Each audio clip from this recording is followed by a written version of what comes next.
Hello, everybody. Welcome back to the channel. My name is Ntabisengwejana and I am a spiritual medium.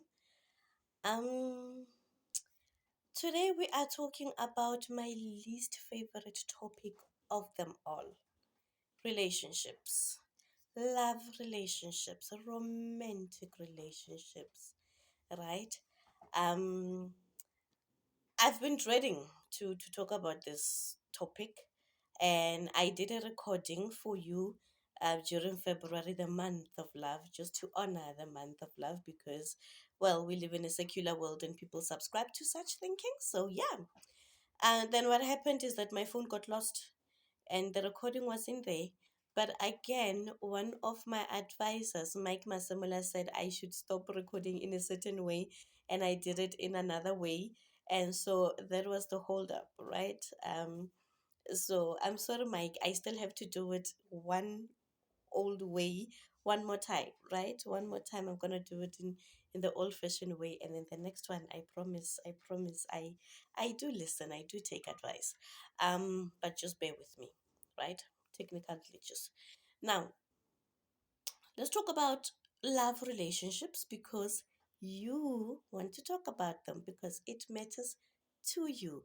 It also matters to me. But my thinking is that in spirituality, there are so many topics we have not uncovered, we have not gotten into. And I also think that you know what, time is of essence, but relationships are important. Why are they important? Because we build families and we build families through relationships, we build societies, and our relationships need to function well. Now most people would come to me, Gogon Tabi, Tabi, is this person the one? Is she the one? Is he the one? And and these are also things that you see normally when you are doing a reading on a person. So it's a legitimate question. When you read a person, you see many things: their mental state, what's happening in their relationship space. You can spot certain patterns that do not work for the client. There are many things that you get to be shown. So today we are just delving into this particular one. We are talking about relationships that ancestors want, right? Because somebody would say, do my ancestors approve of my partner?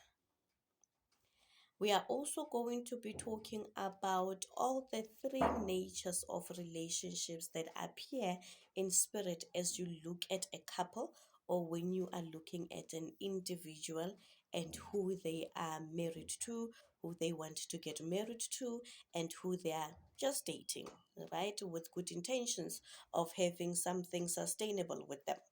Now, we are here today. We are here today, and let's get cracking. Let's get cracking.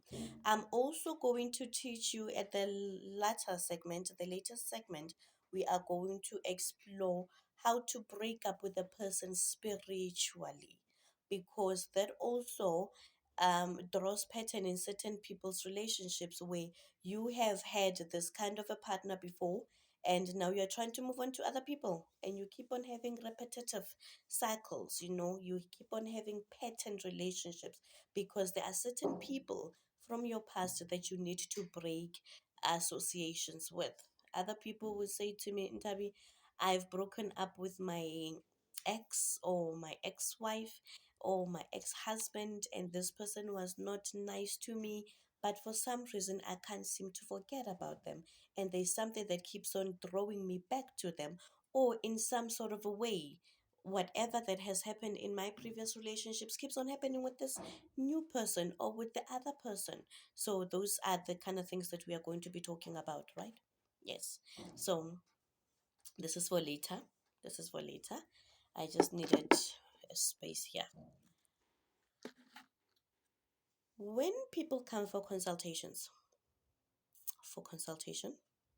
and they say, I have Mike. Okay, maybe Mike is not a good name to use because, well, I just spoke about Mike. Okay, let's say I have Mike, right? Sorry, Mike Masamuel.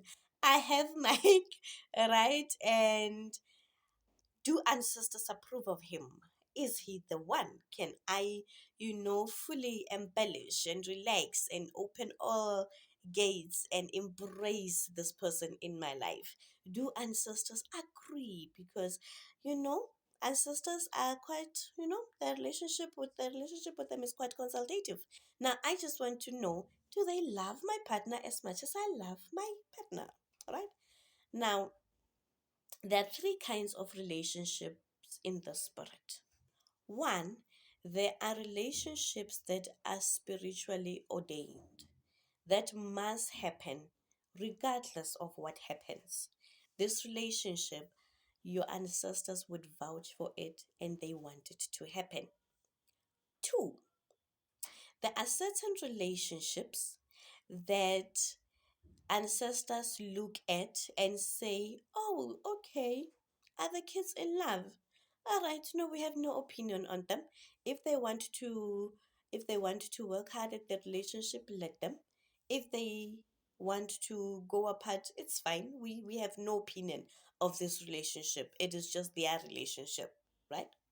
And then there are certain relationships where ancestors look at this relationship and say, "Nah, no, no, no, no, no, no, no, no, not going to work," right? Now, I'm going to delve a little bit on each and every one of them and give you certain kinds of scenarios.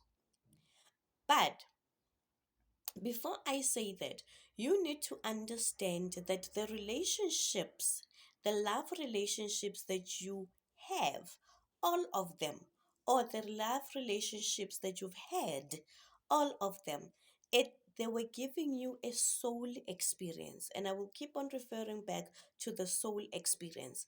And what does soul experience mean? From a soul experience, you have certain things like soul ties, soul mates, soul partners, because you are an individual, you are body, mind, spirit, and soul. Wongwe ba gago, your entire existence of who you are. So, what your soul will do is that you live your life in reverse, right? You were born, but you came here on earth before you were born. So you were born for certain experiences. You were born to have certain life choices. But all of these things have been pre planned, they've been predestined before you came here. Now, your love relationships are also one of those things that get into the bracket of what has been predestined for you. So, your soul had already understood. Your soul, when you come here, it already knows how it's going to die in this lifetime that you are in. In this lifetime, what do you mean in Tabi? People get to move through 7 lifetimes, right? One soul can get to have certain different experiences, you know, reincarnating into different bodies, different lifetimes, different eras, you know, just one soul. You can even be a dog with that soul. You can even be a dolphin with just that soul. I normally say I understand I'm on my 7th lifetime. That's why this time I came back to be a healer. And the next lifetime I'm just coming back as a dolphin if I'm ever coming back, right? But I'm done. I'm done being a human being.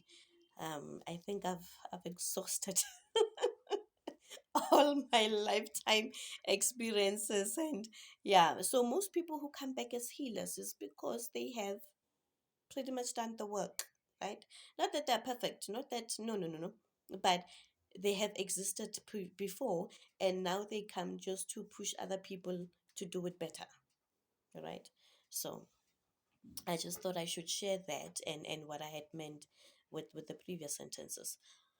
Okay, I have my person. My person has me. We are in love and everything is going well. And we plan our life together and it's so amazing.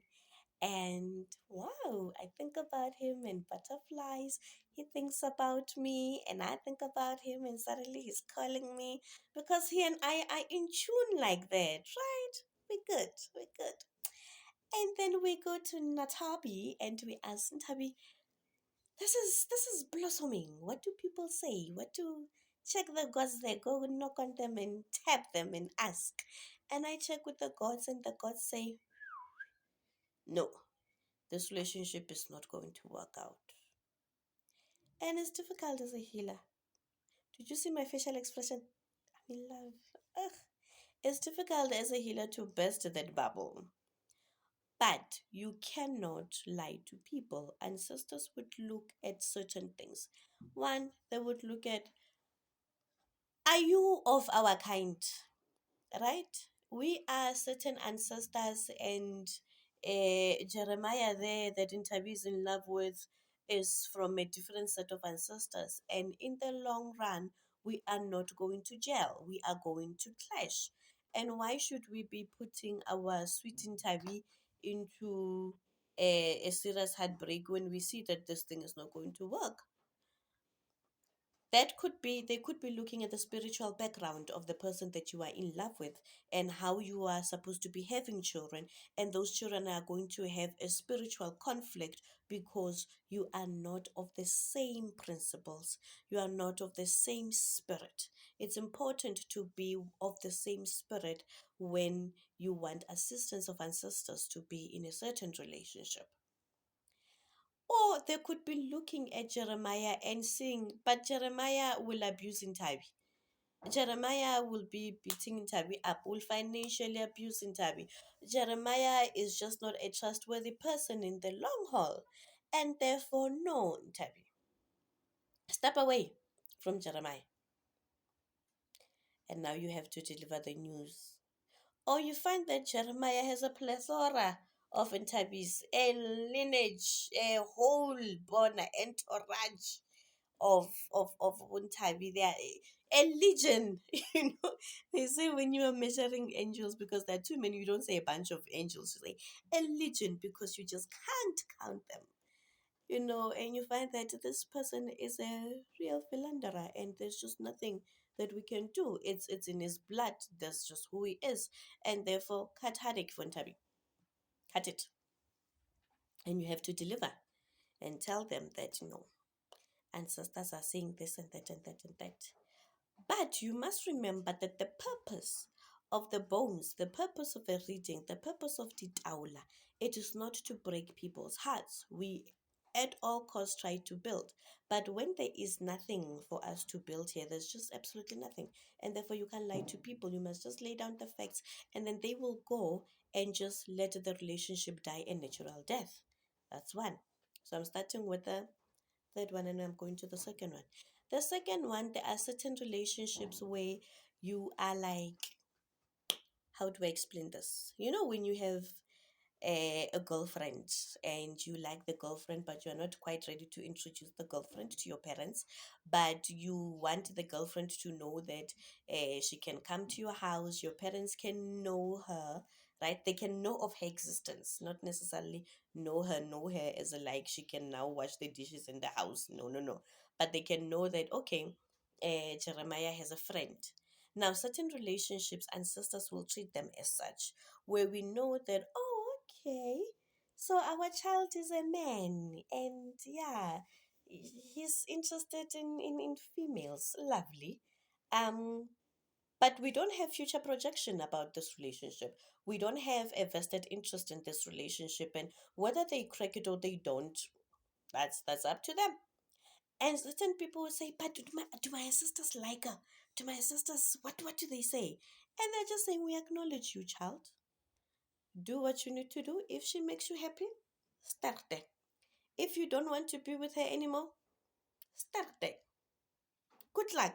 Whichever way, you are fine. We are fine. We don't have a spiritually vested interest in the relationship. So those are relationships where you have to bring your A game and become a partner. And these are the relationships that you Google about, how to attract a guy, how to solve a conflict, how to, you use certain mechanisms that have been tried and tested, that are out there, that apply universally to any other relationship, because your relationship does not have a spiritual bearing to anything else, right? So you can sit there and say, hey, I'm a Sagittarius. He is a what? Do we match? Those are relationships where you can just be quite colloquial about. You can be normal about that relationship. And when there's conflict, you can work around your conflict. When we are happy, you can enjoy your happiness.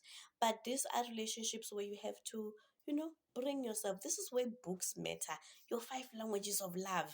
Men are from Mars, women are from Venus. These are relationships where you can apply such methods, universal methods, right? Or people who have claimed to be experts in certain fields to guide you, because it's a normal relationship where two individuals are meeting and they have to create one set of goals, right? Or one particular goal, and you're good there. So, ancestors would say, no, let the children enjoy. Do they want each other? Okay, it's fine. Let them live. Are they fed up with each other? Fine. Let them go separate ways. It's fine. They're just kids. They're enjoying who they are. See, there's no spiritual tie, no spiritual bearing, no spiritual anything. But your soul had called this person into existence. It does not mean that because your ancestors are not spiritually vested in this relationship, it is a relationship to just disregard or to discard. It is what your soul had called for to experience this Jeremiah of mine. Robin? Good. So this is one way. You just have to work like an equal in a relationship. There are certain relationships where ancestors have a goal with them. They want to perform magic. They want to do certain things. They want to break curses with this relationship. They have a certain agenda regarding this relationship. And this is why they will be totally invested in this relationship or in this marriage. There are people who come here, they've hurt each other in the most horrible way, right? And you check, you're like, sisters, Mara, I feel sorry for Mary there. Do you see what this guy did? Do you see what this Joseph did? And our sisters were like, when you are done with your own thinking, you'll ask us and we'll tell you. And they're like, no, I'm going to pray. Pray for this relationship. Make sure that this relationship, no matter how these people have hurt each other, no matter how these people have lost interest in each other, but for the fact that they are sitting just across you, it means we are not finished with them. So go pray for this relationship. Sometimes it is not even them that have hurt each other, but they are having too many external influences that are trying to draw them apart. But ancestors have a certain agenda regarding this relationship. You would find that perhaps a certain heir needs to be born here. You would find that uh, these ancestors have had certain relationships born from long time ago, and now they want to bring this union through these children. And you wonder, why do I click so much with this person annoys me, but I keep on kanti your own ancestors, your own set of ancestors, they were friends, or they were colleagues, or they had certain things that had tied them together, and now they are trying to relive those memories through the both of you. And you keep on saying, I can't get over him. He annoys me. But at night I'm like, he's taking advantage of me. But I'm like, he does the most, he angers me so much. But at night I pray for him more than I pray for myself. Remember that line from the Diary of a Mad Black Woman? She comes to Orlando and says, oh, Orlando, I know for sure that I now love you. And Orlando says, why? Why now? Why have you changed your mind? And she says, because I pray for you more than I pray for myself. And every moment that you're away from me, I miss you. that kind of a thing. Ne? So those are those kind of relationships.